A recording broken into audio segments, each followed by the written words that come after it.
Welcome to the Learning and Development Podcast, sponsored by Infoprolearning. I'm your host, Nolan Hout. Today we have a truly fascinating podcast in store for you. We're going to be talking with Michelle Chipman, the Director of Restorative Initiatives at Pay Tel Communications.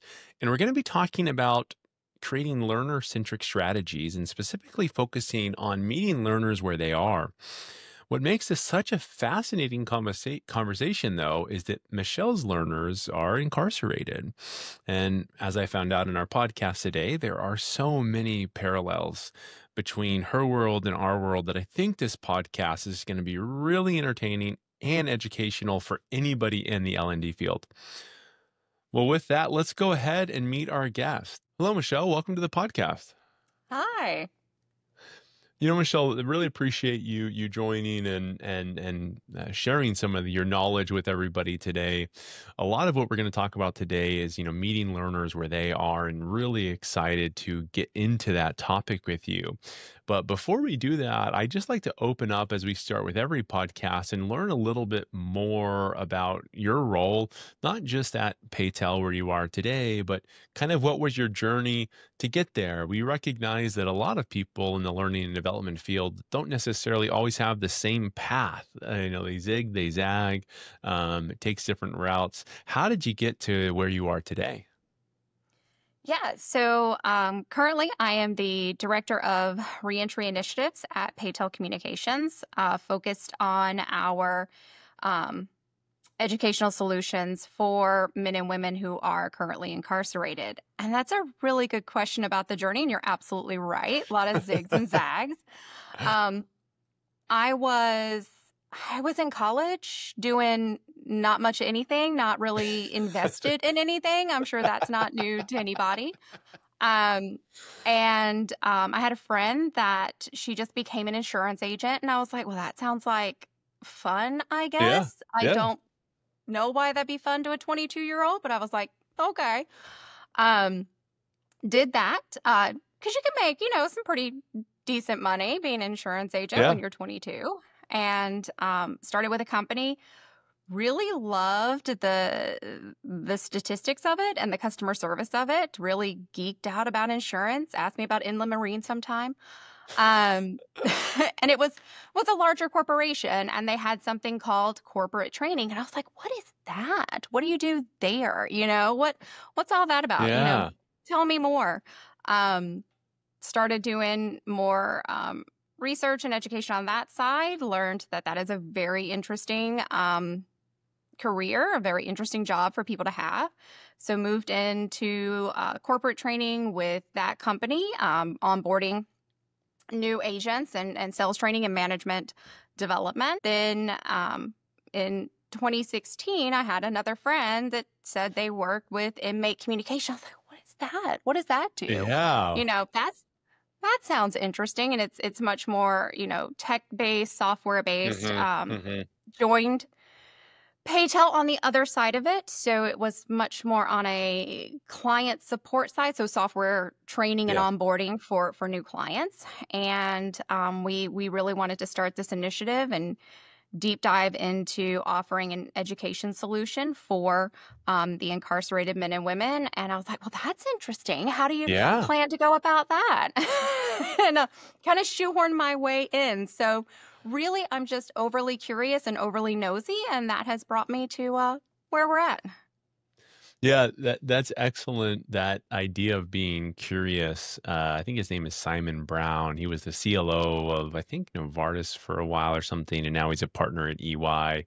They wrote a book on kind of the curiosity and how that's such a critical strength to help excel, like in just everything that you do. And I do think that there's definitely a correlation between the people that have a very curious mind and the people that get into our field. A question I had though, so you started when you were with insurance, you started in sales and then you moved to training. Is that right? Yes. What was there something that you feel attracted you to the training, or was it they just noticed you were really good at it and so you got thrown into it and you loved it? Or was it like a pull you felt, oh, I really want to go do that? I think being a little bit of an insufferable know-it-all helps. Yeah. Yeah. It really was just that, and I think learning professionals have a little bit of that in us, right? It's that geeking out on things that normal people probably wouldn't geek out Yeah. on. Yeah. But digging into not just the sales side of it, but the customer service side, the science behind like customer engagement and connecting with individuals. And that really, piqued my interest that it wasn't just people are naturally good at selling things, right? There Right. can be um, technique and repetition, and this can be taught, and it helps grow, the entire company. So really, it is that asking questions of the right people, the people in the department, like, well, what do you do? How do you do it? What is that about? And showing that interest, and then once openings come up, know that I've done some background, work to get there. But yeah, it really was just digging in and really being, like you said, curious about all aspects of the organization and its subject. Well, that's great. And I think a lot of the people that I've had on the podcast, we talk about like a couple ones ago about consultancy and the role as an L&D person to be a consultant and to really understand the why behind the why. And I think those things are like all incredibly connected, which actually I think leads us to where we are when we were talking ahead of this about kind of meeting learners where they are. A big thing that we were, had talked about before was, well, a lot of times people kind of dive into what do I want to create? Like, oh, we got to educate people on XYZ. How would I want that to be done? Versus stopping and thinking, well, who's going to take this? What do they want? What are they getting out of it? And so I'm excited to dig down that path. And it might be helpful, Michelle, if you can give a kind of just a 30-second overview, because your world is a very unique world. I remember when we started working with you folks, I don't know how long ago that was now, but it was such a fascinating and still one of the most fulfilling projects that we worked on. So can you take a little bit of time and describe some context of your world? Because I think it's a little bit different than what most corporate learners face. Absolutely. And it is a little bit complicated to even me to explain because it is so multifaceted. But as a company, what we offer are technology solutions in confinement facilities. And then for us, a little bit more specifically, we deal in local community jails, right? So most people think of incarceration, they think of prison, they think of DOCs, when Yep. really our base are those local community jails. So there's very smaller Mm, facilities. Every town, has one, every county. Um, and what we provide are on a communications base, they use the telephones in the facility, then that's our communication. The officers use the investigative software to make sure that no one is perpetuating crime whilst in the facility. That's our software. But, this arena, right, of providing an education solution to those men and women who are incarcerated was really new. There was a few people doing it, but their approach was very different, and a lot of that mm, is in the prison and DOC and Department of Corrections, those state facilities, those federal facilities that have a lot of funding. They get a lot of grants, and individuals are going to be in there for a long amount of time. Whereas the local small communities don't really have that access. So that was really where we right. wanted to offer this. And we wanted to approach education differently, because when you hear education, I think a lot of people go straight for GED, college prep, Right. K-12 Right. type of stuff. And we're much more, what I like to say is we like to be intervention based, right? So having that person take a risk needs assessment, before they get into our platform that we built with you guys, understanding, do they feel safe where they live?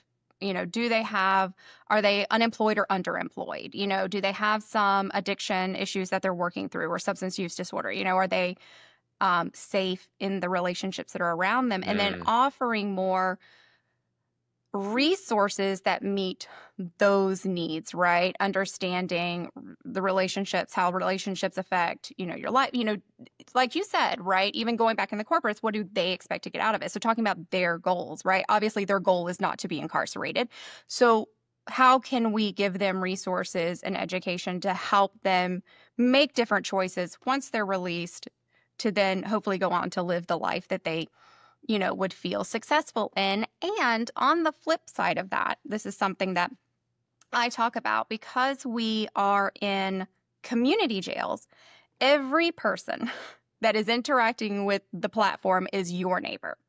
When you're at the grocery store, when you're at the bank, when you're on the Right. PTA, you are sitting beside someone who has probably interacted with our materials in those community facilities. So it is about larger community engagement. And it's about having a holistic approach to how do we make our communities, our neighborhoods better, safer, more enjoyable for everyone. So if we don't forget that these individuals are part of your neighborhood, then, I think that brings more realism and brings it home to us. And that's a perspective that we try to very much keep in mind.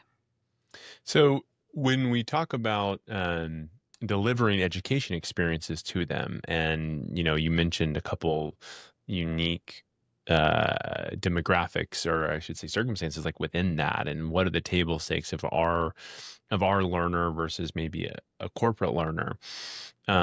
What do you see are some of the parallels, right? Because you were in insurance training before, which I think is much more, let's say it's similar to your typical audience, maybe that be listening to this podcast or watching it. What are those what are the broad similarities between a seemingly not connected group of learners? That's a great question. And I think one thing that we have to stay focused on in dealing with any, learning group, right, is how do you translate this person's lived experience that they have outside of what they're doing now, whether that's incarceration, whether that's working in insurance, whether that's at a grocery store, right? How do you take their lived experience and translate that into achieving the skill set that you are trying to instill, right, to teach? So for insurance, a lot of people talk about, sales techniques, right? And Yeah. spin method and everything's out Yeah. there. When it's kind of like, look, it's all about risk mitigation. You're a mom, you're a parent, I'm a mom, same.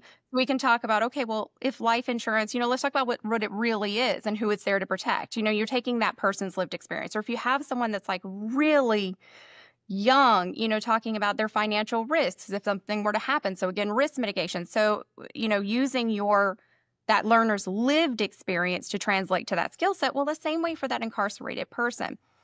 I don't think a lot of people would immediately understand, but there are learning skill sets in this environment that can be translated out there to post-release employment.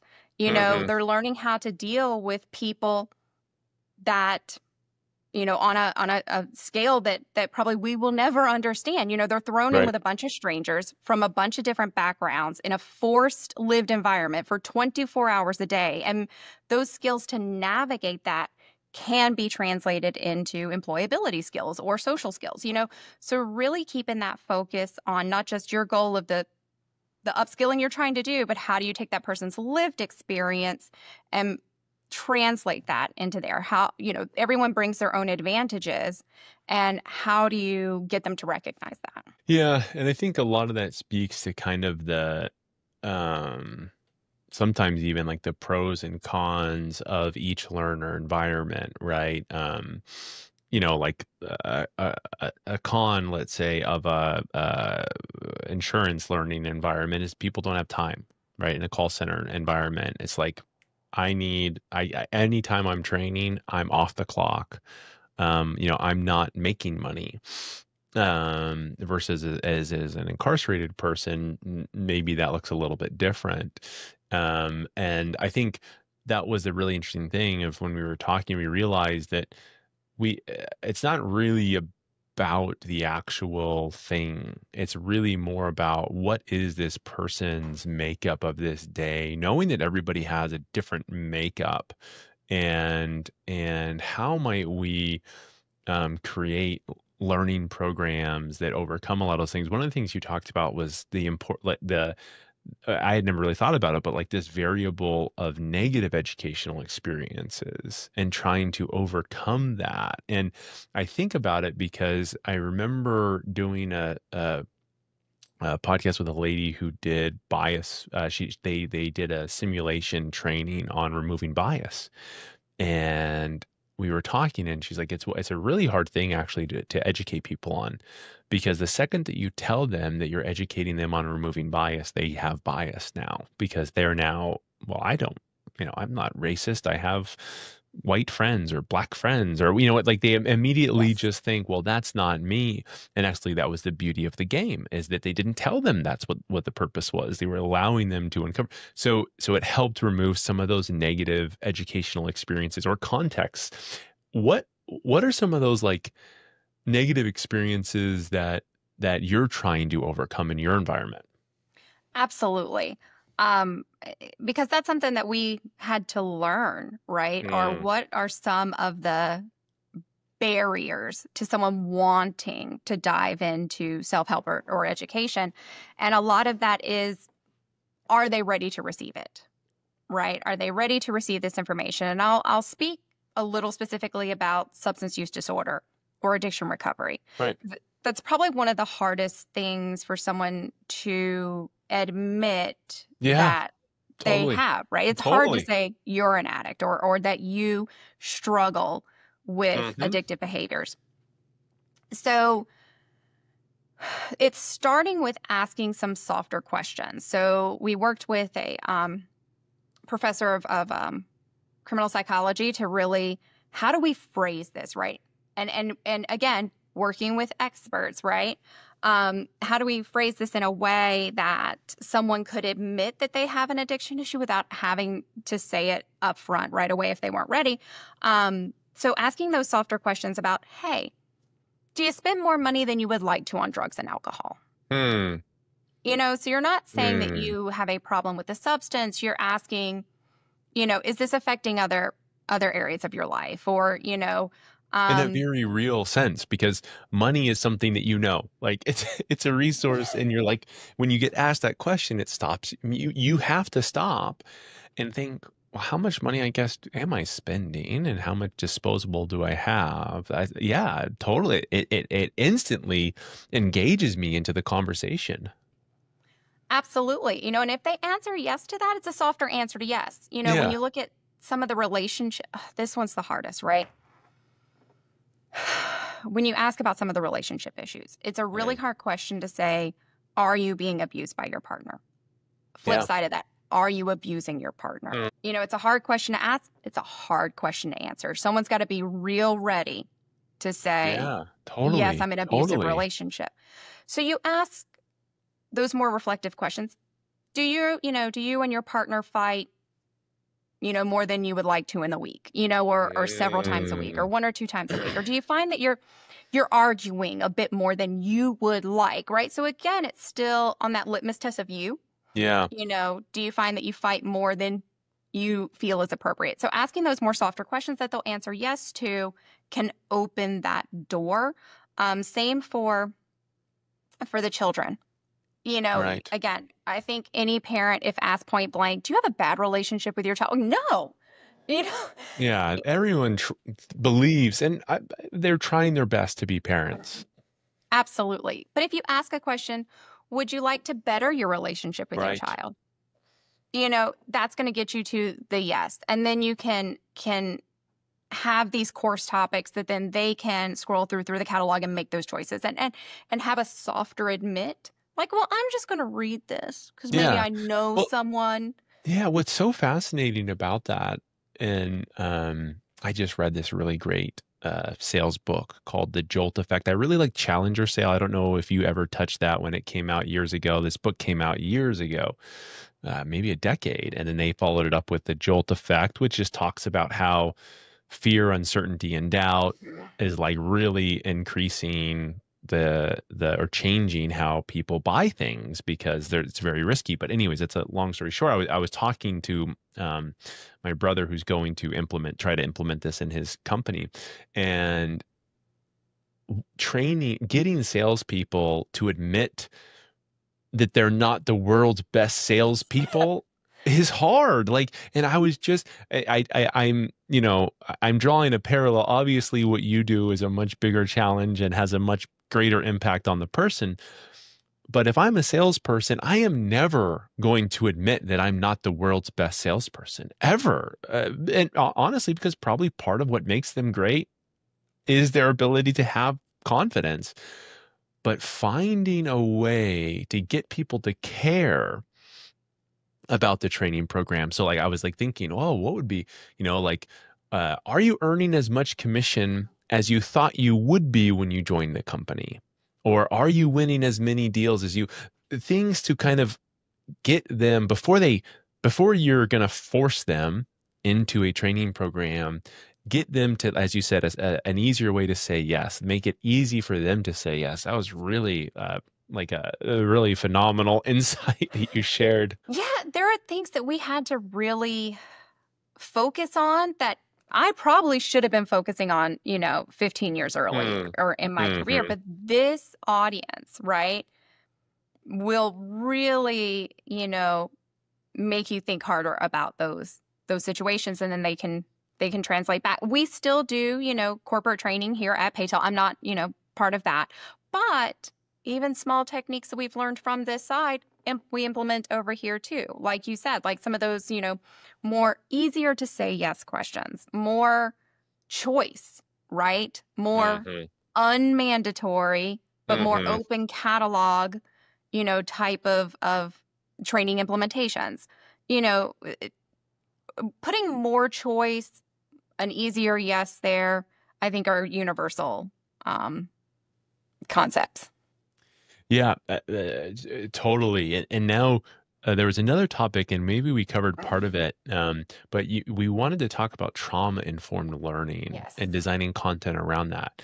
I am not familiar with that term. What is that term, trauma-informed learning? Yeah, and I will go ahead and say I am not the expert. I can send you some sources. Not. We are trying to do our best, but there are real experts in this field.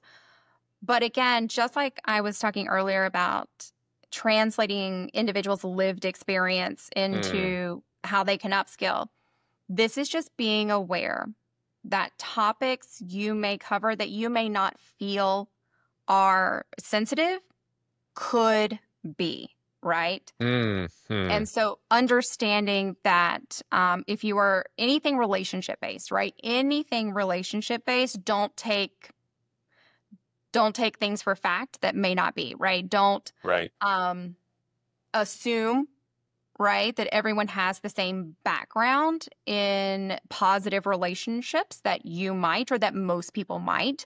Understand that there are behaviors that people bring to the table that could be positive behavior, but they come from a source of trauma. So when we are presenting information, we try to be overly analytical about how could this be perceived from someone who is in an active addiction crisis, from someone who has negative relationships in their past, someone who we talked about that education trauma, but someone who might have, been through school, been sent to an alternative school, failed there, had these very negative experiences in their past. But understanding whatever topic we're doing, we need to understand that those behaviors, quote unquote negative behaviors, could be a sign of past trauma.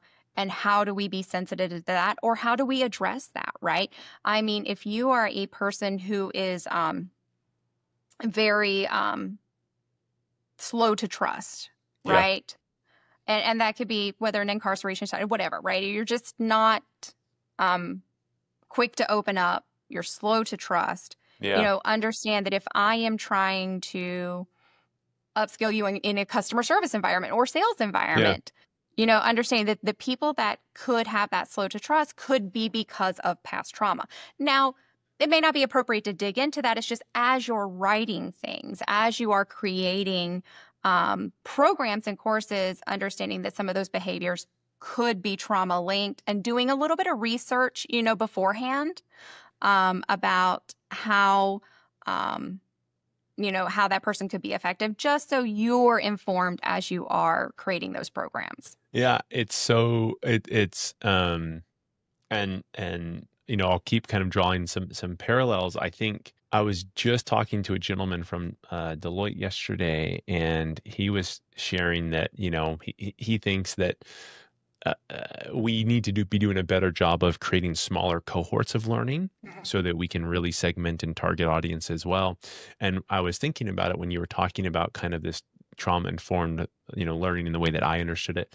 I was thinking back to the sales training. I keep using this as the approach, but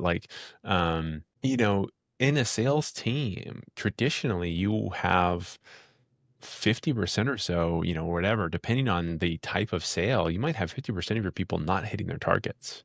And that's like the culture, right? It's like, okay, we've set really big targets and they hit 80% or vice versa, or maybe not. Maybe you only have 30% not hitting their targets. But if you're asking people like, what do you want to do more? And it's like, well, I can't pay my bills. I can't do this. I'm like, so now you've created stress. You've tried to create this program of like, oh, let us be better salespeople. But what you've actually done is you've triggered them into a downward spiral of anxiety. And so I think that's a really interesting thought. I've never really thought of maybe the impact of a training program on an individual that's already struggling in this area and knows, they're trying to get their way out. You might be digging that hole like deeper for them. So that's really, really interesting.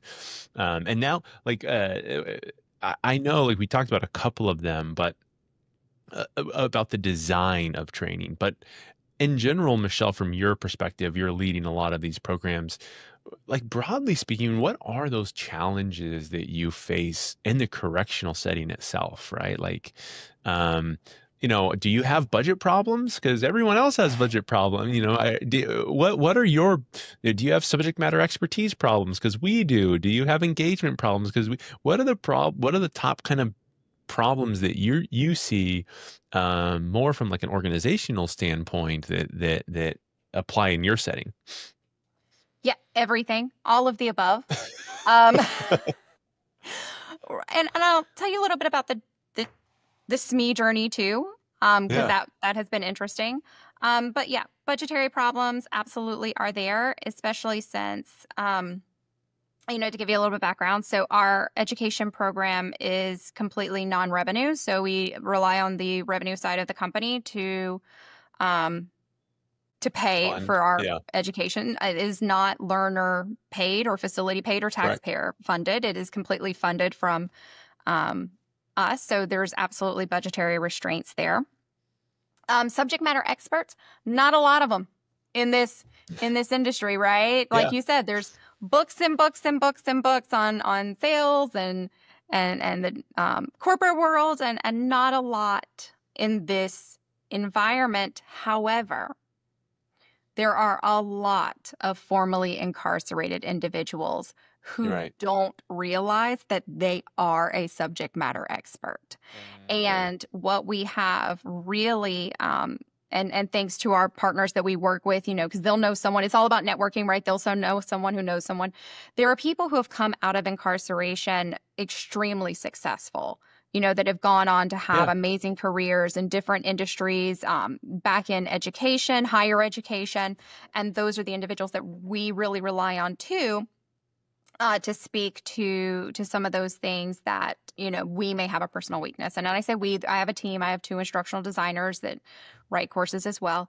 And they do, I say as well, I meant as well as our subject matter experts, right? They're really the core of our learning program production. But really seeking those individuals. And I say amplifying the voice of the formerly incarcerated. So even if you have these individuals that have come out of this situation and been successful, you have individuals that have come out of this situation and have lived just a wonderful life, that aren't, of course, lawyers and professors and own big business, and they still have a voice and they still have something to say. So trying to get more interviews with them and working with organizations that also really work with formerly incarcerated individuals or reentry councils has been really important to us because, again, when we go back to meeting learners where they are, there is an instant credibility that is given when the person who is going to talk to you about reentry or the person who's going to talk to you about starting a business literally has been right where you are, sat on that cot, ate that food, live that day to day. So we really try to find more people like that can give, good advice. And in real world examples, one of our biggest constraints, and this is something I didn't even know how to deal with at first, there's not many people in the industry that do, is we have zero communication with our learner. And that's right. That's really challenging. We've had to get real creative with some of the ways that we give feedback or get feedback. There's the common joke, well, you have a captive audience. Yeah. And we do, but like they're kind of not going anywhere, but in the same vein, that makes it challenging. There's no two-way communication, right? You kind of put something out there. We can do a survey, but it's a simple survey because as much as, we really feel like our friends and neighbors who are in these facilities just need some more resources, there are also very dangerous people. We don't shelter about that, and who we could have contact with. So we have to build in some very realistic protections that way too. So we get, more rating feedback on a scale of 1 to 5, agree, disagree, so using those, we and I will tell you, they love to share their feedback, our surveys. Oh, really? Oh my gosh. Yeah. I'm talking, we have about 20,000-ish people at any given time. And if we throw a survey out there, we'll get around 10,000 responses like in the first couple of weeks. Love to give feedback, which is great. It's great for us. We learn a lot. But it's, as you know, anyone that has sent out surveys, it's good arm length data, but it's not, comments. It's not a conversation, right? It's not a back and forth. So we can get data that we can make changes on, but again, not that back and forth. So that has been like the really challenging thing, especially again, coming from the world where I had instant contact, right? Coming from, sales training or corporate training or software training, you're just like we're doing right now, speaking to a person. You can tell when someone's not getting it, right? Or when a point is falling flat, or when you need to back up, regroup, or if you have, an audience that may need a different direction, you can kind of make those in the moment changes. We put out a self-paced learning and hope, Hope, and say go for it, and then you hear from a survey later, and so I mean these are all really similar challenges, right? Yes. Like it's hard for us to get the budget because a lot of learning in organizations is not funded either, and it's not seen as a money back to the company. And I know that Pay Tel does, I believe, have some revenue generation within there, within their other obviously side of the business. So you have your revenue generation, and you're like, well, how are we paying for this service that doesn't seemingly connect to revenue? And so, those challenges, how do I show that a learner who's more engaged with the learning is, brings more back to Pay Tel at the end of the day? We have that same problem, and most people have that same problem. Getting the voice of the learner, it's interesting because it still is a challenge, and we're not talking about incarcerated employees for a lot. Definitely not incarcerated employees. Most of these employees are not, and so we do struggle with that. And so I guess it almost makes me think next time I hear that, I'm going to say, well, no excuses. Like Michelle has it harder than you have it, so you can find a way. But one of the last parallels I really want to bridge down, and you mentioned some of the tools, and I was thinking of the mountains I was like thinking about 20,000 people, because most of the learning is all on a tablet, correct? So Correct. The 20,000 learners are actually actively, and I can tell that since I see the utilization of this, you have never seen utilization like this. If you have 20,000 learners, and if we take a look at a corporate client of ours that has 20,000 learners on our learning platform versus yours, I mean, it's inverse, right? It's like 90% utilization on your end, 10% on a corporate end. how are you leveraging technology to deliver a better learning experience in your world? Great question. There are people in this space that are also doing great things Yep. in the self-paced learning space. A lot of good resources out there that can help with much bigger data. But one of the things, one of the principles that we kind of stuck to in balance was also thinking more infotainment, right? Mm-hmm. So what can we do to make something that would be maybe more of a traditional self-paced course feel more like watching a YouTube video, right? Mm. Or listening to a podcast, or breaking it down so that it's much smaller chunks. If someone sees that there's a parent, well, I'll give you an example. We have a parenting course, a course that's I think at the end of the day it's like 12 hours long. Okay. Well, if you Oh, go wow. into that and you see 12 hours, someone may not be apt to go, okay, I'm Yeah. making a 12-hour commitment, you know? But no, we have a parenting series, that are Right. broken down into about 20-minute chunks of information. And also, we're not going to trap you. You don't have to go from 1 to 12. Yeah. Feel Yeah. free. Yeah. They're going to be very self-contained. Things grow, but they're going to be self-contained topics. So choose, taste, nibble, and we found that gets a lot more engagement, right? If we can make something a 5-minute Mhm. session versus, 4 hour, even if that means we've got 20 courses, that's okay for us. And really it is a combination of video, audio, and that's also a necessity for us. So there are a number of challenges to literacy Yeah. in our environment. So we make sure that every piece of text has an audio component so you could listen instead of read it. Also, if it's not a literacy challenge, glasses, if you're a glasses wearer, you won't have access to those in some facilities. So Interesting. visually, it's going to be a lot different or harder for you to read text. So we said, wherever there's text to speech, or there's an audio narration option for someone who wants it. Mhm.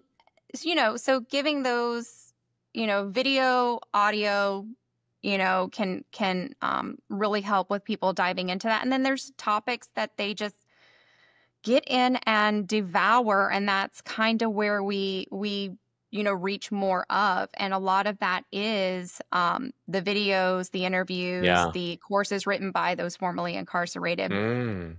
individuals, or you'll find that there's I don't want to call it a gateway course, but there's an intro when we talk about addiction recovery, right? Do you spend more money than you would like? Right. So you get this course kind of served up to you that's very approachable with addiction Mm. recovery. It's much more just high level, gives one point or two about some negative effects, but doesn't really dig in deep.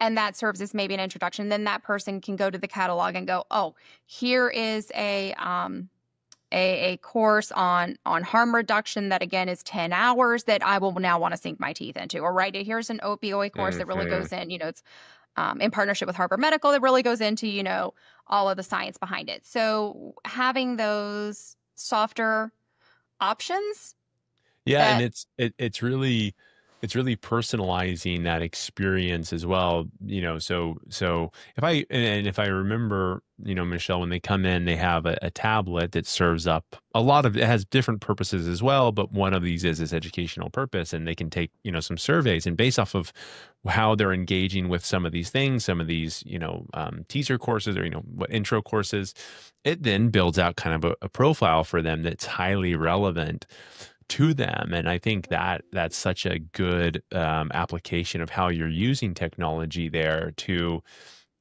not have the person, have to dig in deep and, assume that they're just like anybody else, just because they came in and maybe they were brought in on a drug related crime doesn't necessarily mean that they were an addict. So you also have to let them go down their path, but do so in a way that works for them. And I think we face that, like, the challenge. I feel we're solving a different challenge in the same way, where you say, well, you've got a captive audience. Well, okay, yeah, maybe you do, but do they want to spend 12 hours taking a program? No, it's not very fun, to be honest with you. Um, just like the call center agent is having to decide, um, do I want to invest an hour of my time, maybe even at my house, to take this training program? And the only way I'm going to do that is if I know I will get value back from it. Like, the how much do you spend? In their mind, the logic core activates and says, well, if I stop using, I will have more money. I mean, I don't know about you, but anytime I need to do a what's in it for me, just link it back to that person making me more money. And usually that's the answer, right? So, again, very similar. There's a lot of ways you can use technology to chunk things down into getting this learner to agree to invest their time into taking this program to better develop themselves. I think that was a big learning curve we all went through. A lot of the corporate world went through with COVID, is there was this thought of, well, we can never really get the courses that we want, but then all learning had to be digital, right? And so we went out and bought LinkedIn Learning and Open Sesame and what have yous, but then nobody took it. And they were the employees were still saying the same things. They were still saying, we want access to training. We want to be trained better. And it was like, oh, LinkedIn Learning is not a training strategy. Like, you know what I mean? You still have to actually design something that is going to be applicable for these people if you want them to invest their time. And tech is a great way to do that, is to allow you to capture that data and then personalize. So really good. Well, Michelle, I have to admit, when we since I knew your world a little bit, and when we talked, I was wondering how many, I didn't know. I had no expectations of how many parallels there would be. But honestly, it's opened up my mind to think about problems that I've faced and our learners have faced in a completely different context. And it's really simplified it down to like the basics of, understanding who this person is, and better understanding who they are than you ever thought that they would. And also you've given some perspective of, you have challenges that are so immense. It makes my challenges look insignificant, and also my job insignificant, if I'm being honest. Not at all. So thank you for joining and sharing with us, Michelle. This has been an absolute pleasure. I appreciate you giving us some time. Absolutely. Thank you so much. For letting me come on and share a little bit of my experience. Like I said, before I entered this world, I didn't even know it existed. So it's definitely been eye-opening in a lot of really positive ways. Wonderful. Well, thank you. And I'm sure we'll catch up again soon. Bye. Bye.